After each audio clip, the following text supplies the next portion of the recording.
লাখো কোটি শুকর এবং সুজুদ আদায় করছি আল্লাহ রাব্বুল ইজ্জতুল জালাল 5 আগস্টের গণঅভ্যুত্থানের মধ্য দিয়ে এদেশের আলেম জাতিকে আবার উন্মুক্তভাবে কথা বলার সুযোগ করে দিয়েছে। কথা বলেন ঠিক না বেটি? সম্মানিত তাওহীদি জনতা, বিগত 16টি বছর পর্যন্ত এদেশের আলেম ওলামাদের মুখগুলো ছিল স্তব্ধ। ঠিক না বেটি? তারা না পেরেছে হক কথা বলতে, না পেরেছে কোরআনের সঠিক কথা বলতে, না পেরেছে গোটা উম্মতকে কোরআন দিয়ে সতর্ক করতে। কথা ঠিক না বেটি? সম্মানিত উপস্থিতি, অবস্থা এমন পর্যায়ে পৌঁছেছে যখনই তারা কোরআন থেকে কথা বলতো তাদের মাউথ কেড়ে নেওয়া হতো, তাদেরকে নানানভাবে ইনসাল্ট করা হতো। প্রিয় উপস্থিতি, খুবই দুঃখর ভরে আমাদেরকে আজকে কথা বলতে হয়। বিগত 16টি বছর পর্যন্ত আলেম ওলামারা কোরআনের হক কথা, কোরআনের সঠিক মেসেজগুলো এ জাতির কাছে পৌঁছাতে পারে না। এই কথাটি বলেন ঠিক না বেটি? সম্মানিত উপস্থিতি, তারা আলেমদেরকে নানানভাবে বিক্ষিপ্তভাবে গালিগালাজ তারা করেছে। আমাদেরকে তারা রাজাকার বলে, আল বদর, আল শামস, জঙ্গি বলে, যুদ্ধাপরাধী বলে তারা গালি দিয়েছে। ঠিক না বেটি? আমাদেরকে তারা পাকিস্তানের দোসর বলেছে। কিন্তু বিগত 16টি বছর পর্যন্ত আমরা এত অত্যাচারিত ছিলাম, নির্যাতিত ছিলাম।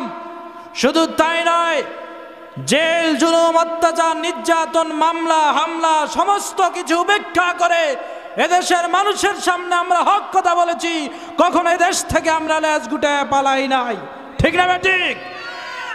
সম্মানিত উপস্থিতি, একথা আমি আপনাদের কাছে যথার্থভাবে বলতে চাই। যারা আমাদেরকে পাকিস্তানের দোসর বলেছে, বিগত 16টি বছর এত অত্যাচার, নির্যাতন, স্টিম রোলার চলার পরও আমরা কিন্তু বাংলাদেশ ছেড়ে কোথাও যাই নাই। ঠিক না ভাই? কিন্তু যারা আমাদেরকে পাকিস্তানের দালাল বলেছে, পাকিস্তানের দোসর বলেছে, তাদের অবস্থা যখন বেগতিক হয়েছে, তাদের অবস্থা যখন খারাপ হয়েছে, তখন তারা দেশ ছেড়ে মামু বাড়ি দিল্লি গিয়া পালাইতে তারা বাধ্য হয়েছে। ঠিক না ভাই? সম্মানিত উপস্থিতি, এজন্য আজকে আমি বলতে চাই, এদেশের মাটি ইসলামের ঘাঁটি। ঠিক না ঠিক? বাংলাদেশ আলেম ওলামা দেশ। এদেশের টেকনাফ থেকে তেতুলিয়া, রূপসা থেকে পাতুরিয়া, যেখানেই যাবেন আলেমদেরকে ছাড়া এদেশ অচল। ঠিক না ভাই? সম্মানিত উপস্থিতি, এজন্য যারা আমাদেরকে অত্যাচার, নির্যাতন করেছে বিগত 16টি বছর পর্যন্ত, যাদের কারণে বাড়ি ছাড়া ছিলাম, না পেরেছি হক কথা বলতে, না বলেছি নিজের মতামত স্বাধীনভাবে জনগণের কাছে ব্যক্ত করতে, আমরা তাদের কোনো প্রতিশোধ নিতে চাই না। ঠিক না ভাই? ইসলামে প্রতিশোধে বিশ্বাসী না। আমরা এদেশের মাটিকে ইসলামের জন্য, দিনের জন্য, আল্লাহর কোরআনের ঘাঁটিতে পরিণত করে তারপরে আমরা প্রতিশোধ গ্রহণ করব। ঠিক না বেটি? যখন এদেশের আকাশে কালেমার পতাকা পথ করে উঠবে, ঠিক না বেটি, আল্লাহর জমিনে আল্লাহর দ্বীন কায়েম করে আমরা বিগত 16 বছরের অত্যাচার, নির্যাতনের প্রতিশোধ আমরা গ্রহণ করব। আল্লাহ আমার রব, এই রবি আমার সব। সবাই আল্লাহ আমার রব, এই রবি আমার সব। দমে দমে তনু মনে তারি অনুভব। দমে বন্ধুরা, চ্যানেলটি সাবস্ক্রাইব করুন। ওই শিবানী কুরআন পড়েন আমার সাথে। আমাদের প্রভু এক। আল্লাহ কয়জন আমাদের? আরো জোরে বলেন, কয়জন? আমাদের প্রভু এক, এক নবীর উম্মত, জীবন বিধান এক, ওই শিবানী কুরআন। তবে কেন এক নও হে মুসলমান, এক হও করিয়া আহ্বান। এক হও করিয়া আহ্বান লা ইলাহা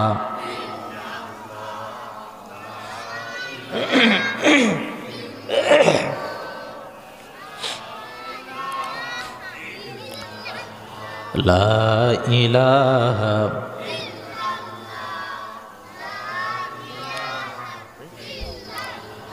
হাজারো ব্যথা বেদনার পরে ফিরে আসনি তুমি আপন ঘরে, দিনের আলো তুমি ছড়িয়ে দিতে চলে গেলে মদিনায় মক্কা ছেড়ে। হে রাসূল তোমাকে ভুলি আমি কেমন করে, হে রাসূল তোমাকে ভুলি আমি কেমন করে। লা ইলাহা লা ইলাহা লা ইলাহা ইল্লাল্লাহু মুহাম্মাদুর রাসূলুল্লাহ সাল্লাল্লাহু আলাইহি ওয়াসাল্লাম।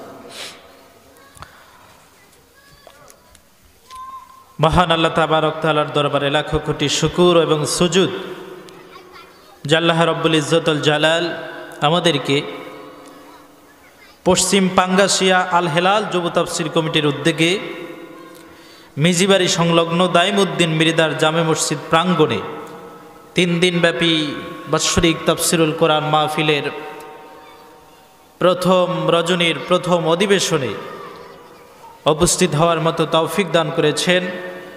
সেজন্য সকলেই অন্তরের অন্তরস্থল থেকে শুকরিয়া আদায় করি, বলি আলহামদুলিল্লাহ। আরো জোরে বলি আলহামদুলিল্লাহ। লাখো কোটি দরুদ ও সালাম পেশ করছি বিশ্ব মানবতার মুক্তির দিশারি উম্মতের কান্ডারি বিশ্বনবী জনাবে মুহাম্মদুর রাসূলুল্লাহ সাল্লাল্লাহু আলাইহি ওয়াসাল্লামের প্রতি। সম্মানিত উপস্থিতি, আমরা এই জান্নাতুল ফেরদৌসের বাগানে আসতে পেরে খুশি না বেজার? আর জোরে বলেন খুশি না বেজার? খুশি হয়ে থাকলে আবার বলি আলহামদুলিল্লাহ।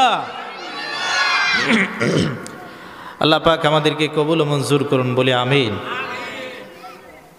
সম্মানিত উপস্থিতি, আমরা এখানে সকলে কোরআন শোনার জন্য এসেছি, ঠিক কি না? কি শোনার জন্য? কোরআন শুনলে লাভ না ক্ষতি? যারা বলেন লাভ না ক্ষতি। তিরমিজির হাদিস সাক্ষ্য, আল্লাহ নবী বলেছেন রাতের বেলায় কেউ যদি 1 ঘন্টা সময় কোরআন শোনার কাজে ব্যয় করে, আল্লাহ পাক তার আমল নামায় 500 রাকাত নফল নামাজের সওয়াব লিখে দেন। সুবহানাল্লাহ। আর জোরে বলেন। তাহলে 1 ঘন্টা সময় ধৈর্যের সাথে মনোযোগ দিয়ে কোরআন শুনতে পারবো তো ইনশাআল্লাহ? আর জোরে বলে ইনশাআল্লাহ। আল্লাহ পাক আমাদের কবুল ও মঞ্জুর করুন, বলি আমিন। তবে সম্মানিত উপস্থিতি, এই স্বল্প সময় কোরআনের তাফসীর, কোরআনের বর্ণনা, আল্লাহর সিফাত, গুণ, আল্লাহর বরত্বের কথা, গুণের কথা বলে কি 1 ঘন্টায় শেষ করা যাবে? জোরে বলেন যাবে? যাবে। আল্লাহ রাব্বুল আলামিন বলেন, ওয়ালাউ আন্নামা ফিল আরদি মিন শাজারাতিন আকলামু ওয়াল বাহরু ইয়ামুদ্দুহু মিন বাদিহি সাবআতু আবহুরিম মা নাফিদাত কালিমাতুল্লাহ।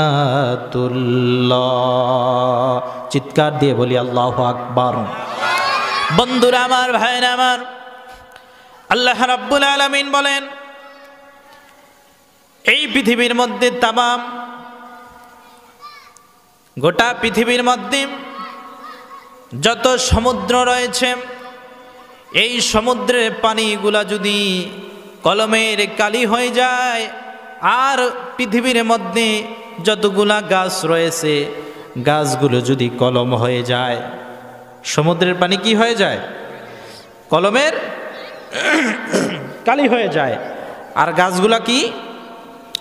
সমুদ্রের পানিগুলা যদি কলমের কালি হয়ে যায়, আর যেই গাছগুলা রয়েছে এই সমস্ত গাছগুলা যদি কলম হয়ে যায়, সমুদ্রের পানি নামক কলমের কালি দ্বারা গাছ নামক কলম দিয়ে যদি আল্লাহর বরত্বের কথা, গুণের কথা, কোরআনের তাফসীর যদি লেখা শুরু করা হয়, সমুদ্রের পানি নামক কলমের কালিগুলো ফুরিয়ে যাবে, গাছ নামক কলমগুলো কমপ্লিট।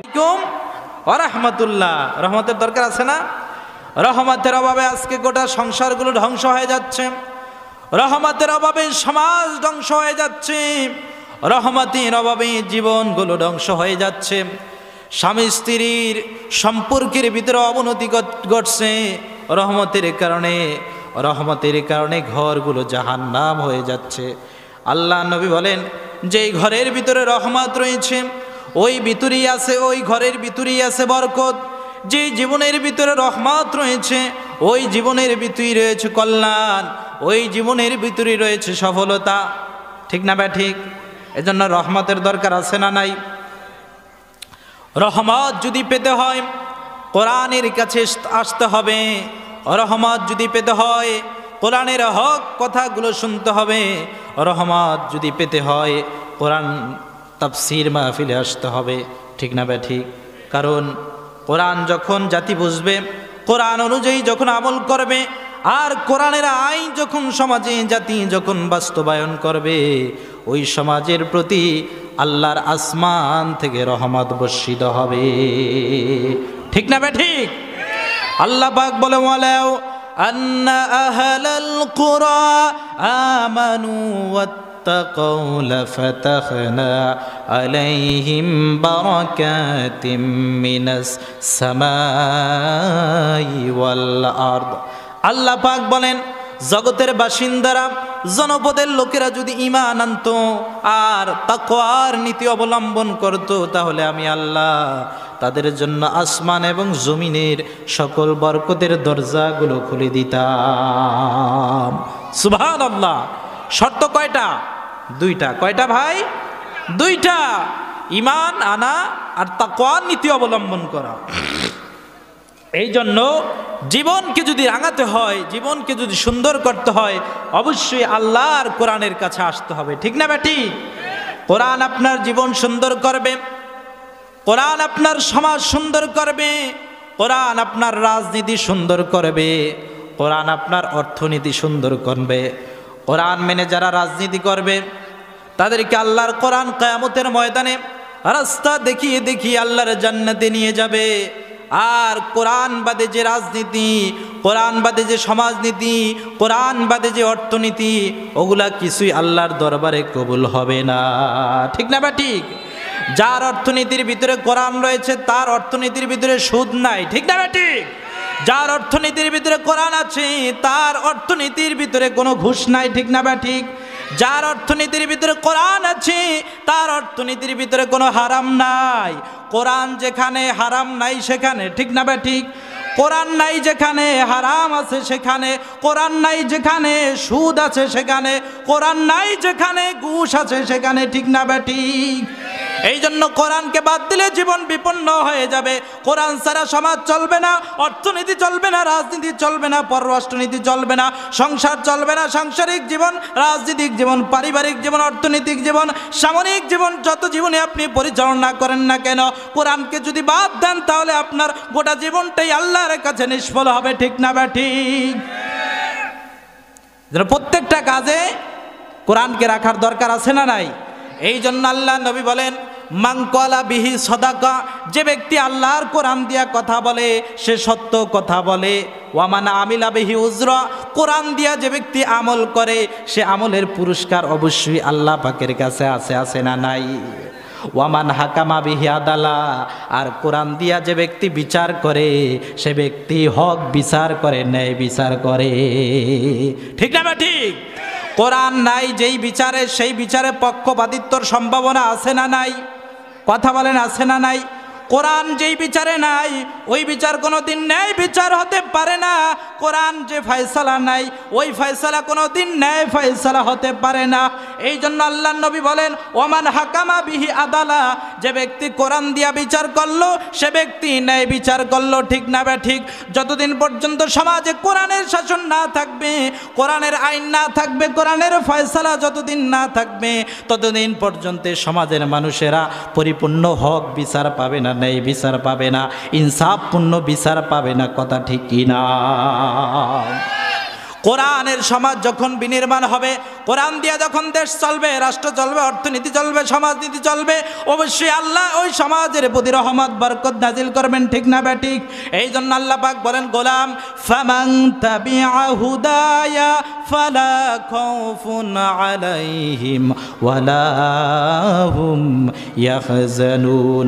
শান্তিতে যদি থাকতে চাও তাহলে কোরআনের কাছে আসো, কোরআনকে অনুসরণ করো, কোরআনকে অনুকরণ করো। সুখে যদি থাকতে চাও, দুঃখ যদি দূর করতে চাও, গোটা সমাজ থেকে যদি অশান্তি দূর করতে চাও, আখিরাতের জীবনে যদি মুক্তি পেতে চাও, তাহলে আমার আল্লাহর কোরআনের কাছে আসো। কোরআন তোমাদেরকে মুক্তি দিয়া দিবে, শান্তি দিবে। কার কথা? জোরে বলেন কার কথা? এই জন্য কোরআন ছাড়া কোনো শান্তি নাই, ঠিক না ভাই? কোরআন ছাড়া কোনো মুক্তি নাই, কোরআন ছাড়া কোনো হেদায়াত নাই। যে ব্যক্তি কোরআনকে বিমুখ করে অন্য কারো কাছে হেদায়েতের জন্য যাইবে, মানিত্তাবাল হুদা বিগয়রিল কোরআন আদাল্লাহুল্লাহ।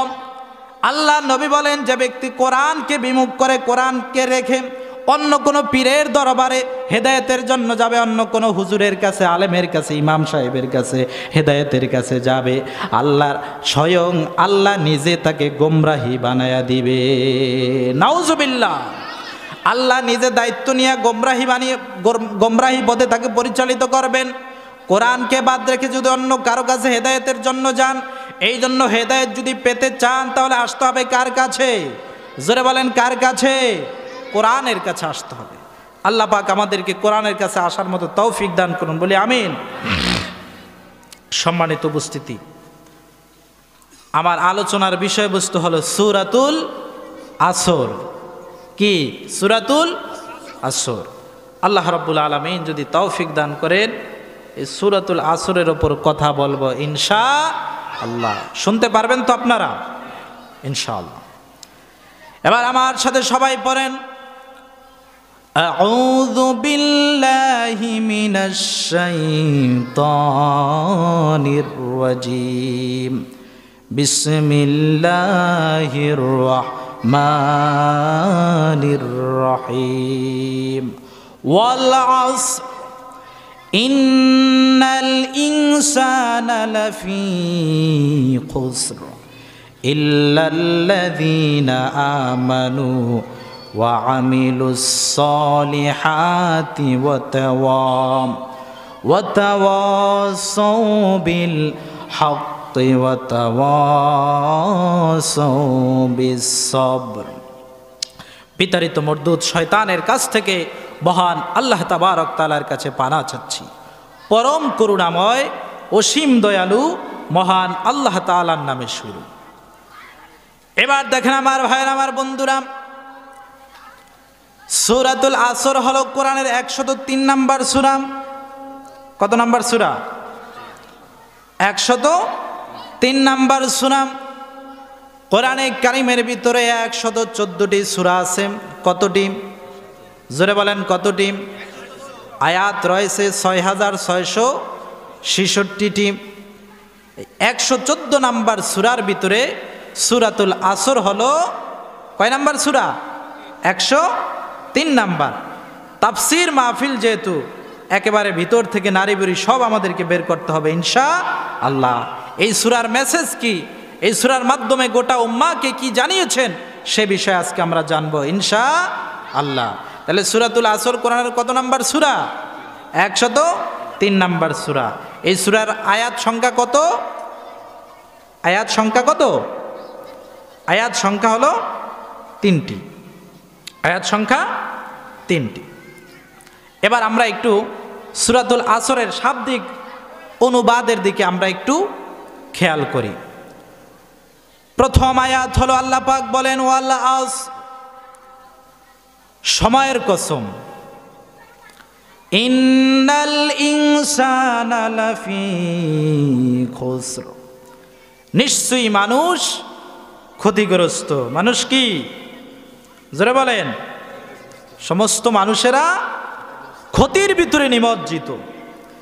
ইল্লাল্লাযীনা আমানু ওয়া আমিলুস সালিহাতি ওয়া তাওয়াসাউ বিল হাক্কি ওয়া তাওয়াসাউ বিস সবর।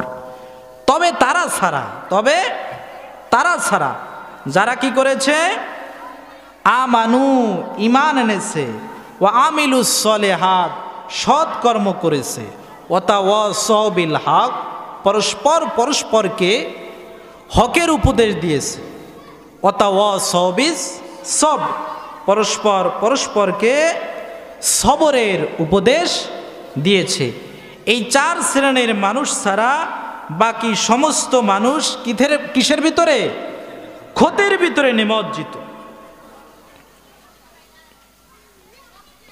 সম্মানিত উপস্থিতি, এই হলো সূরার শাব্দিক অনুবাদ।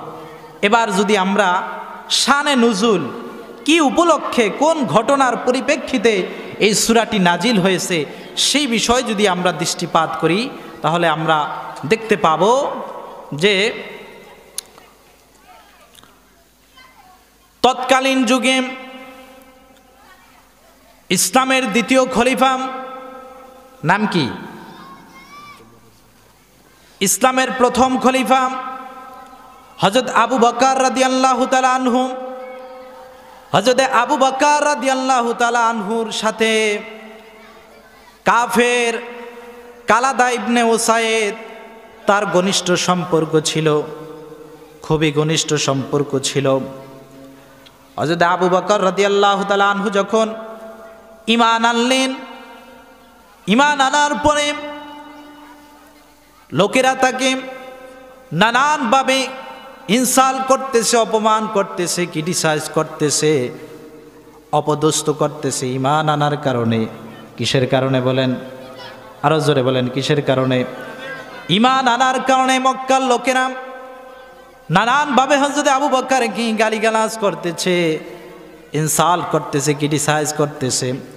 তার ঘনিষ্ঠ বন্ধু কালাদা ইবনে উসাইদ আবু বকর রাদিয়াল্লাহু তাআলা আনহুকে বললেন, ও আবু বকর, কেন তুমি ঈমান আনতে গেলা?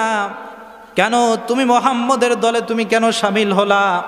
তোমার কত নাম ছিল, তোমার কত যশ ছিল। ঈমান আনার কারণে তুমি তো সমস্ত কিছু হারায়া ফেললা, মুহাম্মদের দলে যাওয়ার কারণে সমস্ত কিছু তুমি হারায়া ফেললাম।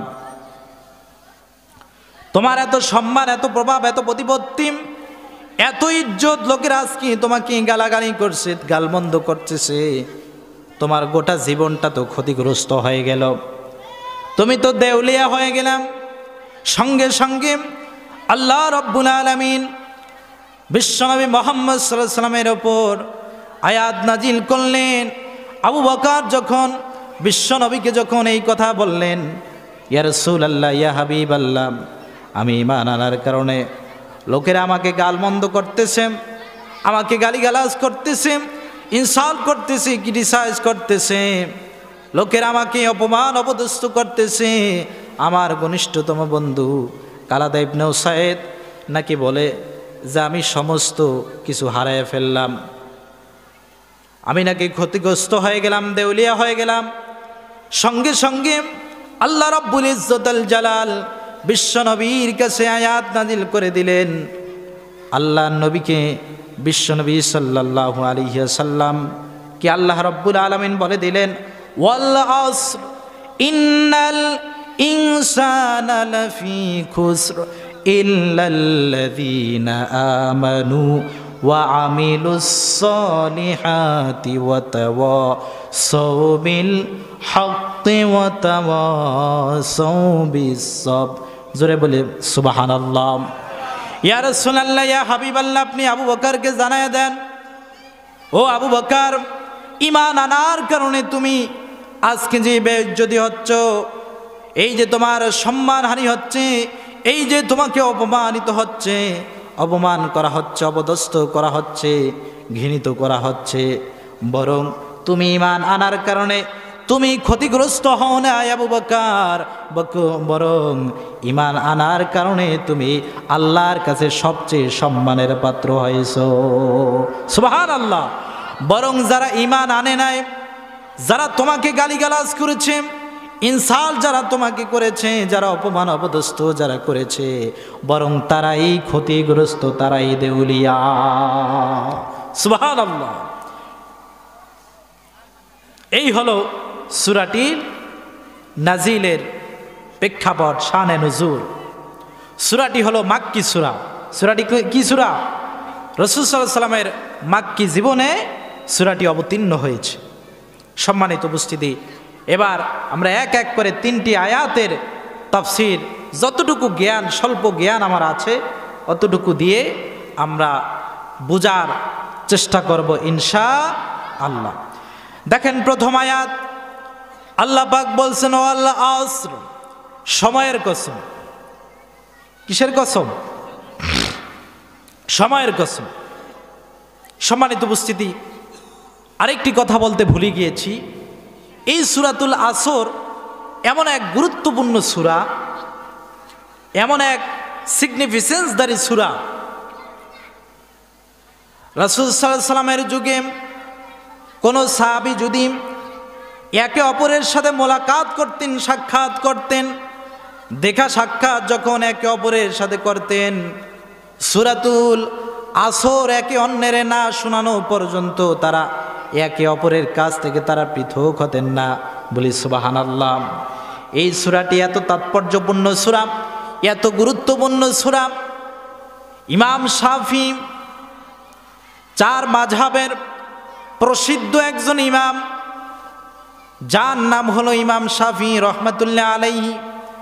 ইমাম শাফি রহমাতুল্লাহ আলাইহি তিনি বলেন, আল্লাহ রাব্বুল আলামিন কোরআনুল কারীমের ভিতরে 114টা সূরার ভিতরে সূরা আসর বাদে অন্য কোনো সূরা, অন্য কোনো আয়াত নাজিল যদি না করতেন, শুধু সূরা আসর যদি শুধু নাজিল করা হতো, তাহলে এই সূরাটি মানুষের হেদায়েতের জন্য যথেষ্ট হয়ে যেত। সুবহানাল্লাহ। এই সূরাটি মানুষের গোটা জীবনকে পাল্টানোর জন্য, গোটা জীবনকে পরিচালনা করার জন্য এই একটি সূরাই যথেষ্ট হয়ে যেত। বন্ধুরা আমার, ভাইয়েরা আমার, তাই সূরাতুল আসর একটি গুরুত্বপূর্ণ সূরা, তাৎপর্যপূর্ণ সূরা। আল্লাহ পাক প্রথম আয়াতের ভিতরেই কসম করে বলেন ওয়াল আসর, সময়ের কসম। কিসের কসম? সময়ের কসম। এখানে মুফাসসিরিনে কিরাম আরো কয়েকটি অর্থ করেছে। 1 নাম্বার হলো সময়ের কসম, 2 নাম্বার হলো ইতিহাসের কসম। কিসের কসম? ইতিহাসের কসম। সম্মানিত উপস্থিতি, ইতিহাসের কারণেই আজকে আমরা মানুষকে চিনতে পারি। অনেক শত শত বছর আগে এই পৃথিবী থেকে যারা চলে গিয়েছেন, আজকেও যাদের নাম এই পৃথিবীতে আছে, যেমন হযরত মুহাম্মদ রাসূলুল্লাহ সাল্লাল্লাহু আলাইহি ওয়াসাল্লাম, আজ থেকে প্রায় ১৫০০ বছর আগে তিনি চলে গিয়েছেন। হযরত আবু বকর, হযরত ওসমান, হযরত আলী, এই জগতের যারা, কাজী নজরুল ইসলাম, এরপরে আরও যারা রয়েছে, এই যে বিজ্ঞানী যারা, দার্শনিক অ্যারিস্টটল, আইজ্যাক নিউটন, এরপরে কবি রবীন্দ্রনাথ ঠাকুর, আরও যারাই রয়েছেন, এদের নাম আজকে পৃথিবীতে আছে না নাই? জোরে বলেন, আছে না নাই? এদের নাম আমরা কিভাবে পাইছি? এদের পরিচয় আমরা কিভাবে পেয়েছি? ইতিহাসের মাধ্যমে। কি বলেন, ঠিক না বা ঠিক? এদের পরিচয় আমরা কিভাবে পেয়েছি? ইতিহাসের মাধ্যমে আমরা পেয়েছি। তবে কারো ইতিহাস বর্ণনা করা হয়েছে সুনামের সাথে, আবার কারো ইতিহাস বর্ণনা করা হয়েছে দুর্নামের সাথে। ঠিক না বা ঠিক? বন্ধুরা আমার, ভাইয়েরা আমার, এই কথা যদি বলতে হয় তাহলে আমরা দেখি হযরত আবু বকর রাদিয়াল্লাহু তাআলা আনহুর আজও যদি আবু বকরের কেউ নাম যদি মুখে নেয় রাদিয়াল্লাহু তাআলা আনহু বলে কি বলে না? হযরত ওমরের নাম যখন মুখে নেয় রাদিয়াল্লাহু তাআলা আনহু বলে কি বলে না? হযরত ওসমানের নাম যখন মুখে আসে রাদিয়াল্লাহু তাআলা আনহু বলে কি বলে না? তার মানে তাদের উপর আল্লাহ সন্তুষ্ট, গোটা পৃথিবী সন্তুষ্ট, আমরাও সন্তুষ্ট। তাদের জন্য দোয়া রয়েছে, চিরকাল থাকবে কিয়ামত পর্যন্ত। তাদের নামে মানুষ দোয়া করবে, তাদেরকে সুনামের সাথে মানুষ তাদের নাম নেবে, ঠিক না ভাই? ঠিক।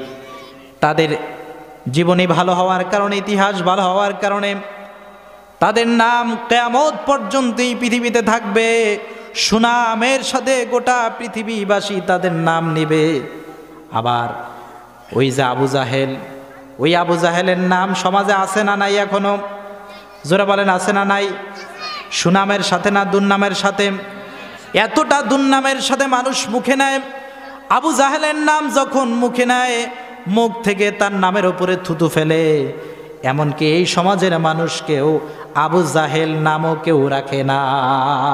কারণ নাম আবু জাহেল রাখে কি বলেন? কি কারণে? তার ইতিহাস খারাপ হওয়ার কারণে, তার গোটা জীবনটা খারাপ হওয়ার কারণে, ইসলাম বিরোধী হওয়ার কারণে, আল্লাহ বিরোধী হওয়ার কারণে, ঠিক না বেঠি? বন্ধুরা আমার, ভাইয়েরা আমার, যতদিন পর্যন্ত লোকেরা আবু বকরের নাম নেবে ততদিন পর্যন্ত আবু বকরকে দোয়া করবে, যতদিন পর্যন্ত আবু জাহেলের নাম নেবে ততদিন পর্যন্ত তাকে বদদোয়া করবে। কথা বলেন ঠিক না ঠিক? তাহলে ভালো মানুষ যারা, এদের নাম কিয়ামত পর্যন্ত থাকবে সুনামের সাথে। খারাপ মানুষ, বদমাশ, অসভ্য, চোর, বাটপার, ইতর যারা রয়েছে এদের নামও সমাজে থাকবে, কিন্তু সুনামের সাথে থাকবে না, দুর্নামের সাথে থাকবে, ঠিক কি না? ঠিক না ভাই? এই জন্য এমন জীবন তুমি করিও গঠন, মরিলে হাসিবে তুমি, কাঁদিবে ভুবন। আমার বন্ধুরা, আমার ভাইরা, হাদিস সাক্ষ্য, আল্লাহ নবী বলেন এই পৃথিবীর মধ্যে কোনো একজন মোমেন লোক যদি মারা যায়, ভালো ইমানদার, মুত্তাকিন, সৎ, সালেহীন, আমানতদার, সৎ ব্যক্তি যখন মারা যায়, গোটা আসমান এবং জমিন তার জন্য কাঁপে। কথা বলেন ঠিক না ঠিক? বন্ধুরা আমার, ভাইয়ের আমার, গোটা আসমান এবং জমিন তার জন্য কাঁদে, আল্লাহর কাছে দোয়া করে, আল্লাহ আমরা আজকে আমাদের এক উত্তম বন্ধুকে আমাদের কাছ থেকে হারালাম। আর এই পৃথিবীর বুকে যারা অসৎ চরিত্রের, যাদের চরিত্র খারাপ, চোর, বাটপার, বদমাস, যারা মানুষের অধিকার যারা হরণ করেছে, মানুষকে যারা কষ্ট দিয়েছে, মানুষের ইজ্জত নিয়ে যারা ছিনিমিনি করেছে, যারা খারাপ মানুষ, ওই খারাপ মানুষটা যখন ইন্তেকাল করে তখন আসমান এবং জমিন তার জন্য আল্লাহর কাছে দোয়া করে, আয় আল্লাহ, এই যে অসভ্য লোকটা, এই বদমাশটা আমাদের কাছ থেকে চলে গিয়েছে, তার অত্যাচার থেকে, তার নির্যাতন থেকে গোটা পৃথিবীবাসী আজকে মুক্তি পেয়েছে, আমরাও মুক্তি পেয়েছে। আল্লাহ তুমি তার জন্য জাহান্নামের ফয়সালা করে দাও। নাউজুবিল্লাহ। এই জন্য এই পৃথিবীতে ভালো চরিত্র নিয়ে আমরা বাঁচতে চাই ইনশাআল্লাহ।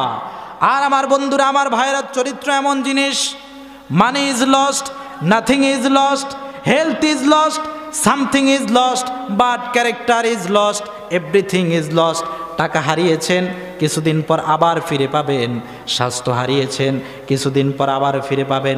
চরিত্র যদি একবার খারাপ হয়ে যায়, চরিত্রের উপরে যদি একবার কলঙ্কের দাগ পড়ে, ভাঙা চরিত্র আর কবু জোড়া লাগানো যাবে না, ঠিক না ভাই? ঠিক। এই জন্য উত্তম চরিত্র, একজন আদর্শবান মানুষ হয়ে এই দুনিয়া থেকে বিদায় নিতে হবে। পারবো তো ইনশাআল্লাহ? ইনশাআল্লাহ। এই হলো ইতিহাসের কথা। বন্ধুরা আমার, ভাইয়েরা আমার, তৃতীয় নাম্বার যে ব্যাখ্যাটা করা হয়েছে, আসর। আসর মানে আসরের কসম, আসরের নামাজের কসম। আসরের নামাজের ওক্তটা কি খুবই সংকীর্ণ না ভাই? কি বলেন, সংকীর্ণ কিনা? একেবারে ছোট্ট না? তাহলে আসরের নামাজের ওক্তটা যেমন ছোট, সময়টা যেমন ছোট, তেমনি মানুষের হায়াতের জিন্দিগিটাও ছোট, ঠিক না ভাই? ঠিক। বন্ধুরা আমার, ভাইয়ের আমার, হায়াত তো ফুরিয়ে যাচ্ছে প্রতিনিয়ত। সময় আপনার আমার শেষ হয়ে যাচ্ছে, হায়াত শেষ হয়ে যাচ্ছে। বরফ গলার ন্যায় নিঃশেষ হয়ে যাচ্ছে। ইমাম রাজি রহমাতুল্লাহ আলাইহি তিনি বলেন, আমি সূরাতুল আসরের ব্যাখ্যাটা একজন বরফ বিক্রেতার কাছ থেকে আমি শিখে নিয়েছি।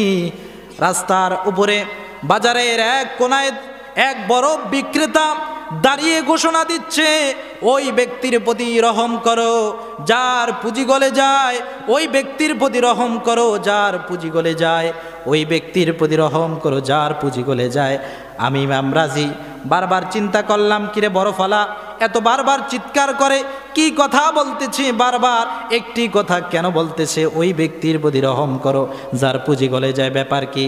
এবার আমি ইমাম রাজি যখন ওই বরফওয়ালার ধারে যখন গেলাম, আমি দেখতে পেলাম আমি ইমাম রাজি ওই বরফওয়ালা বরফ নিয়ে দাঁড়িয়ে যাচ্ছে, আর সূর্যের আলো আস্তে আস্তে প্রখর আকার ধারণ করতেছে। সূর্যের আলোতে তার বরফটা আস্তে আস্তে গলে গলে নিঃশেষ হয়ে যাচ্ছে।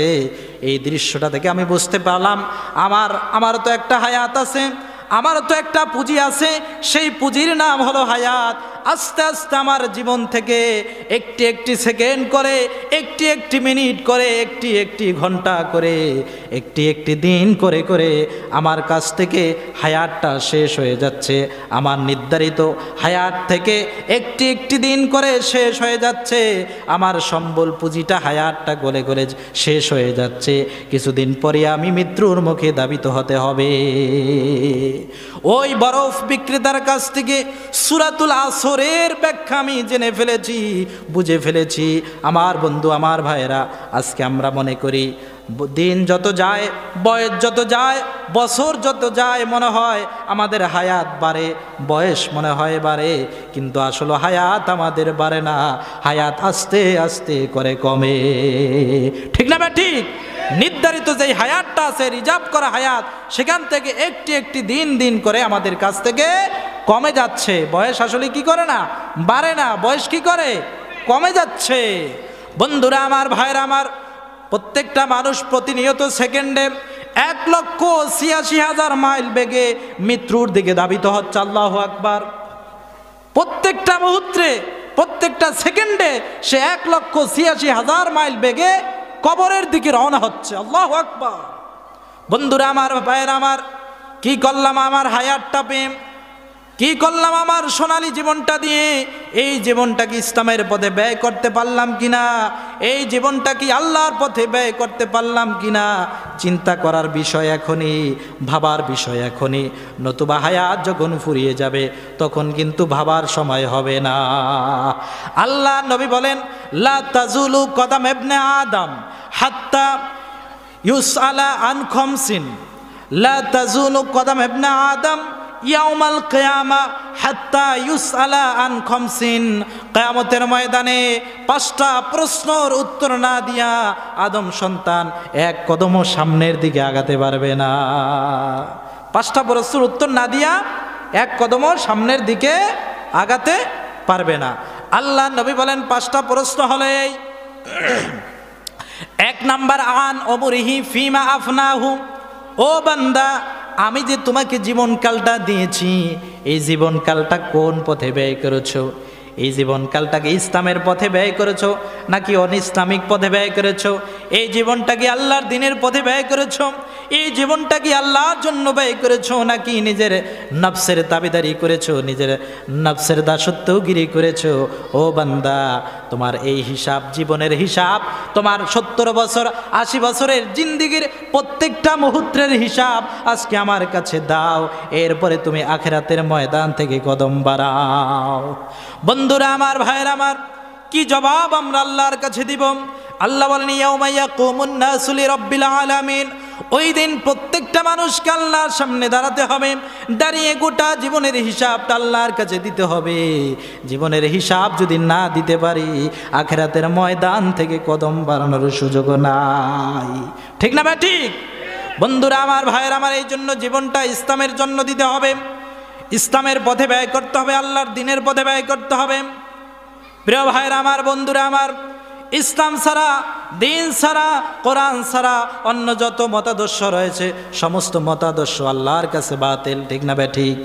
বন্ধুরা আমার, ভাইয়ের আমার, আল্লাহ বলেন ইসলামী আদর্শ ছাড়া, ইসলামী জীবন চরিত্র ছাড়া অন্য কোনো জীবন আমার কাছে অ্যাকসেপ্ট হবে না, কবুল হবে না। ওমাই ইয়াবতাগি গায়রাল ইসলাম ফামাই ইউকবালা মিন, ইসলামী জীবন আদর্শ ছাড়া আমার কাছে অন্য কোনো জীবন আদর্শের স্থান নাই, অন্য জীবন আদর্শ আমার কাছে কবুল হবে না। এই জন্য জীবন যদি ইসলাম দিয়ে পরিচালনা না করতে পারেন, জীবন যদি আল্লাহর কোরআন দিয়ে পরিচালনা যদি করতে না পারেন, আপনার সমাজনীতি, অর্থনীতি, রাজনীতির ভিতরে যদি কোরআন না থাকে, ওই সমাজনীতি, অর্থনীতি, রাজনীতি আল্লাহর দরবারে কবুল হবে না। দুনিয়াতে আপনি অমুক নেতার চরিত্র ভুলের মতো পবিত্র, অমুক নেতার চরিত্র নিয়ে আপনি জীবন পরিচালনা করছেন, আপনি জিয়ার আদর্শ নিয়ে জীবন পরিচালনা করছেন, বঙ্গবন্ধুর আদর্শ নিয়ে জীবন পরিচালনা করছেন, কিয়ামতের ময়দানে আল্লাহর দরবারে অবশ্যই আপনাকে জবাব দিতে হবে। কথা বলেন ঠিক না ব্যাঠিক? বন্ধুরা আমার, ভাইরা আমার, যারা বিশ্বনবীকে জীবনের নেতা যারা না বানাবেন, বিশ্বনবীকে আদর্শের রোল মডেল যারা না বানাবেন, কিয়ামতের ময়দানে আল্লাহর দরবারে জবাব দিতে হবে। কথা বলেন ঠিক না ব্যাঠিক? আজকে আমরা যখন মানুষ ইন্তেকাল করে, ইন্তেকালের সময় যখন মৃত লাশটাকে যখন কবরে রাখি, তখন কি বলি? বিসমিল্লাহি ওয়ালা মিল্লাতি রসুলিল্লাহ, আল্লাহর নামে রাসূলের দলে তোমাকে কবরে রাখলাম। সারা জীবন আল্লাহর দল করে নাই, রাসূলকে নেতা বানায় নাই, জিয়ার আদর্শ নিয়ে জীবন চালাইছে, বঙ্গবন্ধুর আদর্শ নিয়ে জীবন চালাইছে, এরশাদের আদর্শ নিয়ে জীবন চালাইছে। মরার সময় বলে বিসমিল্লাহি ওয়ালা মিল্লাতি রাসূলিল্লাহ। আল্লাহ রাসূল বলে এই লোকটা টাটকা মুনাফিক, টাটকা মিথ্যু, কারণ এই লোকটা আমাকে নেতা বানায় নাই, জীবন আমার রীতিতে চালায় নাই, আল্লাহর দেওয়া বিধান মোতাবেক জীবন চালায় নাই, মিথ্যা কথা বলে তাকে আজকে কবরে রাখা হচ্ছে। সুতরাং এই লাশ আমি নবী, আমি কোনোদিন গ্রহণ করব না। কথা বুঝাইতে পারছি ভাই? বন্ধুরা আমার, ভাইরা আমার, সাবধান। ও দোস্ত, বন্ধু, কোন পথে আপনি যাচ্ছেন? আপনি যেই পথে যাচ্ছেন, এটা ইসলামের পথ নাকি অনইসলামিক পথ? এটা আল্লাহর দেওয়া বিধান না মানুষের তৈরি করা বিধান? আল্লাহর দেওয়া বিধান বাদ থেকে যারা মানুষের তৈরি করা বিধান দিয়া যারা জীবন চালাবে, সমাজ চালাবে, অর্থনীতি চালাবে, ওই জীবন, ওই সমাজ, ওই অর্থনীতি, রাজনীতি আমার আল্লাহর দরবারে কবুল হবে না। ঠিক না বা ঠিক? আল্লাহর দেওয়া বিধান দিয়ে জীবন চালাতে হবে। আল্লাহ পাক বলেন ওয়ামান লাম ইয়াহকুম বিমা আনজালাল্লাহ ফাউলাইকা হুমুল কাফিরুন। আমার দেওয়া বিধান দিয়া যারা জীবন চালায় না, আমার দেওয়া বিধান দিয়া যারা ফয়সালা করে না, তারা হলো কাফির। বলি নাউজুবিল্লাহ। অন্য আয়াতে বলেন ওয়ামান লাম ইয়াহকুম বিমা আনজালাল্লাহ ফাউলাইকা হুমুল ফাসিকুন। যারা আমার দেওয়া বিধান দিয়া যারা জীবন চালায় না, আমার দেওয়া বিধান দিয়া যারা ফয়সালা করে না, তারা হলো ফাসিক। বলি নাউজুবিল্লাহ। অন্য আয়াতের ভিতরে বলেন ওয়ামান লাম ইয়াহকুম বিমা আনজালাল্লাহ ফাউলাইকা হুমুজ যালিমুন। আমার দেওয়া বিধান দিয়া যারা ফয়সালা করে না, আমার দেওয়া বিধান দিয়া যারা সমাজ পরিচালনা করে না, অর্থনীতি পরিচালনা করে না, রাজনীতি পরিচালনা করে না, যারা ফয়সালা করে না, যারা আমার দেওয়া বিধান দিয়া যারা জীবনটাকে পরিচালনা করে না, তারা হলো জালেম, তারা হলো জালেম। নাউজুবিল্লাহ। এজন্য কার বিধান দিয়া জীবন চালান? সাবধান, ফিরে আসেন আল্লাহর দিকে, ফিরে আসেন ইসলামের দিকে, ফিরে আসেন আল্লাহর দ্বীনের দিকে। বন্ধুরা আমার, ভাইয়ের আমার, বলতেছিলাম কয়টা প্রশ্ন? কথা কয় না। 5টা প্রশ্ন না দিয়ে, উত্তর না দিয়ে আদম সন্তান এক কদমও কিয়ামতের ময়দানে সামনে আগাতে পারবে না। গেল 1 নাম্বার প্রশ্ন, আন উমরিহি ফিমা আফনাহু। 2 নাম্বার প্রশ্ন হলো ওয়াং শাবাবিহি ফিমা আবলাহু। ও বান্দা, আমি যে যৌবনকালটা দিয়েছি, এই যৌবনকালটা তুমি কোন পথে তুমি ব্যয় করেছো? যৌবনকাল কোন কাল? মানুষের জীবনের 3টা কাল। জোরে বলেন কয়টা? জোরে বলেন কয়টা? কি কি? 1 নাম্বার হলো শিশুকাল, যৌবনকাল আর বৃদ্ধকাল। ঠিক না ভাই? এর ভিতরে উত্তম কোনটা, দামি কোনটা? যৌবন। যৌবনের ইবাদত আল্লাহর দরবারে বেশি কবুল হয়। ঠিক না ভাই? একেবারে শিশু বয়স যখন, তখনও ইবাদতের ঠিকমতো বাজ বিচার থাকে না। আবার বৃদ্ধ যখন হয়ে যায়, তখন বৃদ্ধ মানুষ অসুস্থ, সারাক্ষণ সে রোগের সাথে সংগ্রাম করে চলতে হয়। উজু করলে কোন ফাঁক দিয়া উজু চলে যায় সে নিজেও টের পায় না। ঠিক না? কিন্তু যৌবন বয়স যখন, তখন আসরের উজু দিয়ে এশার পড়া সম্ভব কি সম্ভব না? এই জন্য যৌবন বয়সটায় গায়ের শরীরের রক্ত তখন থাকে গরম টকবগে যৌবন, ঠিক না ঠিক? এই জন্যই আল্লাহ পাক বলেন, ও বান্দা, তোমার শিশুকালের ইবাদতের হিসাব লাগবে না, বার্ধক্যকালের ইবাদতের হিসাবও লাগবে না। তুমি শুধু যেই কালটা হলো সবচেয়ে উৎকৃষ্ট কাল যৌবনকাল, এই যৌবনকালের হিসাব দিয়া তোমার জান্নাতে চলে যাও। বন্ধুরা আমার, ভাইরা আমার, কিন্তু দুর্ভাগ্যজনক হলেও সত্য, এই যৌবনকালই শয়তান বেশি ধোঁকা দেয় আমাদেরকে, ঠিক না ভাই? যৌবনকালই শয়তান বেশি কি করে? ধোঁকা দেয়। বন্ধুরা আমার, ভাইরা আমার, কেমনে ধোঁকা দেয় দেখেন। যুবক মানুষ, শয়তান কয়, আরে বেটা, তোর কি এখন নামাজ পড়ার সময়? কি তোর এখন নামাজ পড়ার সময়? তোর সময় এখন আড্ডা মারার, তোর সময় এখন মেয়েদের পিছনে ঘোরার, প্রেম প্রীতি করার বয়স এখন। কি আর নামাজ রোজা কি করবি বেটা? এগুলো তো বুড়া মানুষের কাজ, ঠিক না ভাই? তোর সময় এখন খেলাধুলার, আড্ডাবাজি করার, সুতরাং ওগুলা করায় কোনো কাম নাই। নামাজ রোজা দাড়ি টাড়ি এগুলা বুড়া হবি যখন তখন রাখবি, এখন একটু আমোদ ফুর্তি কর, ঠিক না ভাই? শয়তান ধোঁকা দেয় না? বন্ধুরা আমার, ভাইরা আমার, এই জন্য সাবধান। শয়তানের ধোঁকাকে উপেক্ষা করে যারা আল্লাহর দিনের প্রতি যারা ইস্তেকামাত থাকবে, আল্লাহর ইবাদতি যারা দিন কাটাবে, তাদের কি আল্লাহ পাক জান্নাত দিবেন। আল্লাহর হাবিব বলেন, কিয়ামতের ময়দানে যেই দিন আল্লাহর ছায়া ব্যতীত অন্য কোনো ছায়া থাকবে না, সাবাতুন ইউযিল্লুহুমুল্লাহ ইয়াওমা ফি জিল্লিহি লা জিল্লা ইল্লা জিল্লুহু। আল্লাহর নবী বলেন, কিয়ামতের ময়দানে যেই দিন আল্লাহর ছায়া ব্যতীত অন্য কোনো ছায়া থাকবে না, ওই দিন আল্লাহ তার বান্দাবান্দিকে, তার বান্দাবান্দির থেকে 7 শ্রেণীর বান্দাবান্দিকে আরশে আজিমের নিচে ছায়া দিবেন। তার ভিতরে এক নাম্বার হলো এই, তার ভিতরে একটা হলো এই, যেই যুবক যৌবন বয়সে আল্লাহর ইবাদত করেছে, যৌবন বয়সে নামাজ পড়েছে, দিনের কাজ করেছে, আল্লাহ রসুলের কাজ করেছে, ওই যুবককে আল্লাহ পাক কিয়ামতের ময়দানে আরশে আজিমের নিচে ছায়া দিবেন, বলি সুবহানাল্লাহ। বন্ধুরা আমার, ভাইরা আমার, এই জন্য যৌবন বয়সটা বড় ক্রিটিক্যাল বয়স। এই যৌবন বয়সটা আল্লাহর জন্য ওয়াকফ করতে হবে। দেখেন কেমন ক্রিটিক্যাল বয়স যৌবন বয়সটা। বিশ্বনবীর একটি হাদিস বলছি, আল্লাহ নবী সাল্লাল্লাহু আলাইহি ওয়াসাল্লাম মসজিদের মিম্বরে বসে সাহাবীদের সামনে বয়ান করতেছেন, ওয়াজ করতেছেন, ধর্মীয় আলোচনা করতেছেন। এমত অবস্থায় একজন যুবক দাঁড়িয়ে গেল, মনোযোগ দিয়ে শুনতে হবে। একজন যুবক দাঁড়িয়ে গেল রাসূলের বয়ানের মধ্যখানে, ইয়া রাসূলুল্লাহ, ইয়া হাবিবাল্লাহ, আমি রোজা রাখা অবস্থায় আমার যুবতী স্ত্রীকে চুমা দিতে পারবো কিনা? খেয়াল আছে আপনাদের কথা? দাঁড়াইছে কে? একজন যুবক ব্যক্তি রাসূলের ওয়াজ চলাকালীন সময় কি প্রশ্ন করছে? কি, আমি রোজা রাখা অবস্থায় আমার যুবতী স্ত্রীকে চুমা দিতে পারবো কিনা? আল্লাহ রাসূল বললেন, না রে যুবক, না, রোজা রাখা অবস্থায় তুমি তোমার যুবতী স্ত্রীকে চুমা দিতে পারবা না। পরক্ষণে আরেকজন বৃদ্ধ দাঁড়িয়ে গেল, বুড়া মানুষ, লাঠিতে ভর করে দাঁড়িয়ে গেল, ইয়া রাসূলুল্লাহ, ইয়া হাবিবাল্লাহ, রোজা রাখা অবস্থায় আমি আমার বুড়ি স্ত্রীকে চুমা দিতে পারবো কিনা? আল্লাহ রাসূল বললেন, রে বুড়া, দিতে পারবা, কোনো সমস্যা নাই। সাহাবীরা তো জিনিসটা দেখে অবাক হয়ে গেলেন, কিরে ব্যাপার কি? আগের জন যুবকের বেলায় রাসূলুল্লাহ অনুমতি দেয় নাই, বৃদ্ধর বেলায় কেন অনুমতি দিল? মাসালা কি পাল্টায় গেল নাকি? মাসালা কি ঘুরাইয়া দিল নাকি? আমাদের সমাজে অনেক সময় হুজুররা কিছু বলে না যে হুজুররা মাসালা ঘুরাইয়া দিছে, কি বলে? সাহাবীরা কানাফুসা করতে লাগলেন। আল্লাহ রাসূল বিষয়টা দেখতে পেলেন। আল্লাহ রাসূল সাহাবীদেরকে বললেন, ও সাহাবীরা, কানাফুসা করার কোনো কারণ নাই, তোমাদেরকে মাসালা আমি বুঝাইয়া দিচ্ছি। বলে, ইয়া রাসূলুল্লাহ, ঠিক আছে, দেন, বুঝাইয়া দেন, তাহলে কোনো সমস্যা নাই। আল্লাহ নবী বললেন, ও সাহাবারা, আগের যে লোকটা প্রশ্ন করেছে সেই লোকটা ছিল যুবক। কি ছিল? যুবক। পরের যেই লোকটা প্রশ্ন করেছে সে লোকটা ছিল বুড়া। কি?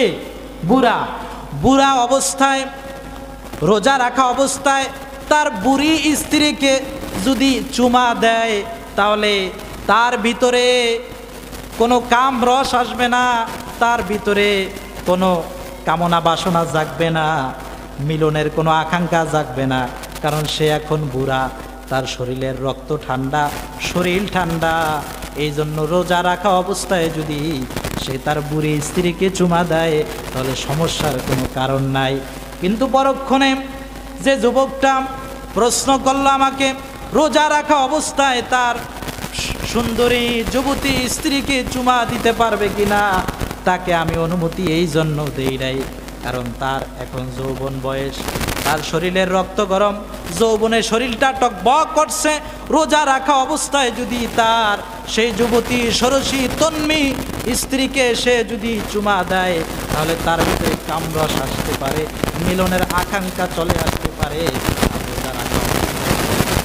কামনা বাসনা যদি চলে আসে, স্বামী স্ত্রীর মিলন হয়ে যায়, অ্যাক্সিডেন্ট যদি হয়ে যায়, থাকবে ও মুসলিমরা রোজা কি থাকবে। এই জন্যই আমি বুড়াকে পারমিশন দিয়েছি আর যুবককে পারমিশন দেই না। সুবহানাল্লাহ। দেখছেন, তার জন্য যেই শিক্ষা তাকে সেই শিক্ষাটাই বিশ্বনবী দিয়েছে। এখন ক্লাস 1-এর বাচ্চাকে যদি মাস্টার্সের বই ধরাইয়া দেয় সে কি পড়তে পারবে? জোরে বলেন, পারবে? যার জন্য যেই শিক্ষা বিশ্বনবী তাকে সেই শিক্ষাটাই দিয়েছেন। এই জন্য যৌবন বয়সটা কিন্তু খুবই ক্রিটিক্যাল বয়স। হ্যাঁ, যে কোনো সময় অ্যাক্সিডেন্ট হওয়ার সম্ভাবনা আছে, ইসলাম থেকে দিন থেকে বিচ্যুত হওয়ার সম্ভাবনা আছে। এজন্য এই বয়সই বেশি বেশি আল্লাহর ইবাদত করতে হবে। পারবো তো ইনশাল্লাহ? বন্ধুরা আমার, ভাইরা আমার, গেল আসরের ব্যাখ্যা, আরো অনেক ব্যাখ্যা আছে, সময়ের ব্যাখ্যা। এবার আল্লাহ পাক বলেন, ইন্নাল ইনসানা লাফি খুসর, নিশ্চয়ই মানুষেরা ক্ষতির মধ্যে নিমজ্জিত। আল্লাহকে যদি প্রশ্ন করেন, আল্লাহ কারা সেই ক্ষতির ভিতরে নিমজ্জিত, আল্লাহ বলবেন যারা সময়ের গুরুত্ব যারা দেয় নাই তারাই হলো ক্ষতির ভিতরে নিমজ্জিত। সময়ের গুরুত্ব যারা দেয় নাই তারাই কিসের ভিতরে নিমজ্জিত? ক্ষতির ভিতরে নিমজ্জিত। সম্মানিত উপস্থিতি, সময় জীবনের সবচেয়ে মূল্যবান সম্পদ। সবচেয়ে মূল্যবান সম্পদ কি মানুষের? সময়। সময়ের গুরুত্ব যে জাতি যত দিয়েছে সে জাতি তত উন্নতি করতে পেরেছে, ঠিক না ভাই? ঠিক। কিন্তু আজকে আমরা সময়ের গুরুত্ব দেই না, অলস জীবন আজকে আমরা বেশি পছন্দ করি। অলস মস্তিষ্ক শয়তানের কারখানা, ঠিক না ভাই? অলস মস্তিষ্ক কিসের কারখানা? শয়তানের কারখানা। বাঙালি জাতি আমরা একটু অলস প্রিয়, কামাই না করে ঘরে বসে খাইতে চাই, ঠিক না ভাই? এই জন্য কর্মঠ হতে হবে, সময়ের মূল্য দিতে হবে, তবে আমাদের মূল্য আল্লাহর কাছে বেড়ে যাবে, ঠিক না ভাই? ঠিক। বন্ধুরা আমার, ভাইয়ের আমার, এবার আল্লাহ পাক শর্ত দিয়েছেন, তবে সমস্ত মানুষ ক্ষতিগ্রস্ত, তবে তারা ছাড়া যাদের ভিতরে 4টা গুণ আছে। কয়টা? জোরে বলেন, কয়টা? 4টা গুণ যাদের ভিতরে আছে তারা ক্ষতির বাইরে, তারা ক্ষতিগ্রস্ত না। আল্লাহকে যদি প্রশ্ন করেন, আল্লাহ সেই 4টা গুণ কি আমাদেরকে শোনায় দেন। এবার আল্লাহ আপনাদেরকে বলে দিবে, ইল্লাল্লাযীনা আমানু ওয়া আমিলুস সলিহাতি ওয়া তাওয়াসাউ বিল হাক্কি ওয়া তাওয়াসাউ বিস সবর। ওই 4টা গুণ হলো, 1 নাম্বার ইল্লাল্লাযীনা আমানু, যারা ঈমান এনেছে। কি এনেছে? জোরে বলেন, কি এনেছে? ঈমান মানে বিশ্বাস। ঈমান মানে কি? সাহাবী, তোমার ভালো কাজগুলা যদি তোমাকে আনন্দ দেয় আর খারাপ কাজগুলা যদি তোমাকে কষ্ট দেয়, ও সাহাবী মনে করবা তোমার ভিতরে ঈমান আছে। সুবহানাল্লাহ। ঈমান আছে কেমনে মাপবেন? ঈমান মাপার থার্মোমিটার জেনে নেন। আল্লাহ রাসূল কি বলছেন? যে তোমার ভালো কাজগুলা যদি তোমাকে কি দেয়? আনন্দ দেয়। ভালো কাজ করে যদি তুমি আনন্দ পাও আর খারাপ কাজ করলে যদি তুমি কষ্ট পাও, তোমার খারাপ কাজগুলা যদি তোমাকে কষ্ট দেয় তাহলে মনে করবা তোমার ভিতরে কি আছে? ঈমান আছে। এবার আপনি আমি নিজেই মাপতে পারবো যে আমার ভিতরে ঈমান আছে কি নাই, আমি ঈমানদার না বেঈমান। কথা বুঝাইতে পারছি? বন্ধুরা আমার, ভাইরা আমার, ঈমান এমন এক দৌলতের নাম, ঈমান এমন এক দৌলতের নাম, শেষ জমানায় ঈমানকে টিকিয়ে রাখা বড়ই দুষ্কর। আল্লাহ নবী বলেন, ইয়াতি আলান নাসি জামান আস-সাবিরু ফীহিম আলা দীনি কাল কাবিদি আলাল জাম।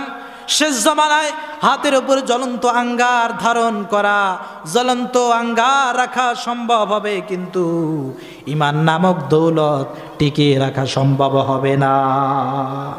আল্লাহ বলেন, ও বান্দা, তুমি কি মনে করেছো কালেমা পড়েছো মুসলমান হয়ে গিয়েছো? আহাসিবান নাসু আইয়ুতরাকু আইয়াকুলু আমান্না ওয়া হুম লা ইফতানুন। ও বান্দা, মনে করেছো ঈমান এনেছো, কালেমা পড়েছো, মুসলমান হয়েছো? না বান্দা, না। যতক্ষণ পর্যন্ত ঈমানের পরীক্ষা যতক্ষণ পর্যন্ত না দিবা, ঈমানের অগ্নি পরীক্ষা যতক্ষণ পর্যন্ত না দিবা, ততক্ষণ তুমি আল্লাহর কাছে ঈমানদার হতে পারবা না। এই জন্য ঈমানদার যদি হতে হয়, মুমিন যদি আল্লাহর দরবারে দাবি করতে হয়, অবশ্যই ঈমানের পরীক্ষা দিতে হবে। ঈমানের পরীক্ষা দিয়া ঈমানের অগ্নি পরীক্ষায় উত্তীর্ণ হয়ে এরপরে ঈমানদার হতে হবে। সাহাবায়ে কেরাম যারা এই পৃথিবীতে এসেছেন, তাবিন, খোলাফায়ে রাশিদিন, জাতির সিংহ পুরুষ যারা ছিল, ঈমানের পরীক্ষা তারা দিয়েছে, ঈমানের পরীক্ষায় তারা উত্তীর্ণ হয়েছে, এরপরে তাদের জন্য জান্নাতের সুখবর এসেছে। ঠিক না ব্যাঠি? লাখো কোটি শুকর এবং সুজুদ আদায় করছি আল্লাহ রাব্বুল ইজ্জতুল জালাল 5 আগস্টের গণঅভ্যুত্থানের মধ্য দিয়ে এদেশের আলেম জাতিকে আবার উন্মুক্তভাবে কথা বলার সুযোগ করে দিয়েছে। কথা বলেন ঠিক না বেটি? সম্মানিত তাওহীদি জনতা, বিগত 16টি বছর পর্যন্ত এদেশের আলেম ওলামাদের মুখগুলো ছিল স্তব্ধ। ঠিক না বেটি? তারা না পেরেছে হক কথা বলতে, না পেরেছে কোরআনের সঠিক কথা বলতে, না পেরেছে গোটা উম্মতকে কোরআন দিয়ে সতর্ক করতে। কথা ঠিক না বেটি? সম্মানিত উপস্থিতি, অবস্থা এমন পর্যায়ে পৌঁছেছে, যখনই তারা কোরআন থেকে কথা বলতো তাদের মাউথ কেড়ে নেওয়া হতো, তাদেরকে নানানভাবে ইনসাল্ট করা হতো। প্রিয় উপস্থিতি, খুবই দুঃখর ভরে আমাদেরকে আজকে কথা বলতে হয়, বিগত 16টি বছর পর্যন্ত আলেম ওলামারা কোরআনের হক কথা, কোরআনের সঠিক মেসেজগুলো এ জাতির কাছে পৌঁছাতে পারে না। কথাটি বলেন ঠিক না বেটি?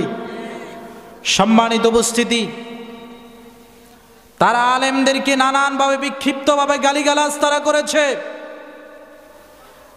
আমাদেরকে তারা রাজাকার বলে, আল বদর, আল শামস, জঙ্গি বলে, যুদ্ধাপরাধী বলে তারা গালি দিয়েছে। ঠিক না বেটি?